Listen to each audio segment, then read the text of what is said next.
વડોદરામાં હવે દૂધ પણ મોંઘું બન્યું છે। અમૂલ બાદ બરોડા ડેરીએ પણ દૂધના ભાવોમાં પ્રતિ લીટર વધારો જાહેર કર્યો છે। અમૂલ દૂધના ભાવોમાં એકવાર ફરી વધારો ઝીકવામાં આવ્યો છે। બરોડા ડેરીએ પણ દૂધના ભાવોમાં વધારો જાહેર કર્યો છે। અમૂલ ગોલ્ડમાં 500 મિલીલીટર પાઉચ હેઠળ 35 રૂપિયા, અમૂલ શક્તિના 32 રૂપિયા અને સ્લિમ એન્ડ ડ્રીમના 26 રૂપિયા હવે ચૂકવવા પડશે। ગાય અને તાજા દૂધના ભાવોમાં પણ વધારો કરવામાં આવ્યો છે। લોકોએ જણાવ્યું છે કે દૂધ એક રોજિંદી જરૂરિયાત છે, જેથી તેના ભાવ વધતા સામાન્ય જનતાને ભારે મુશ્કેલીનો સામનો કરવો પડશે। ગૃહિણીઓએ જણાવ્યું હતું કે વહેલી સવારથી જ દૂધની જરૂર પડતી હોવાથી વધેલા ભાવોથી હવે ઘર ખર્ચ ખોરવાઈ ગયો છે।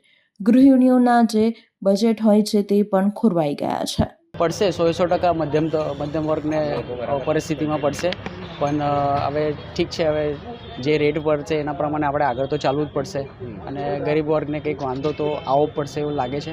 પણ આપણે મિડલ ક્લાસને આપણે સરકાર જોડે સાથ સહકાર આપવો એવી જોવું પડશે આપણને। બજેટમાં ખોડાયું કંઈક લાગે, બજેટમાં ખોડાયું હવે ઠીક છે, જેવી પરિસ્થિતિ આગળ વધશે એની પ્રમાણે આપણે ચાલવું તો પડશે જ।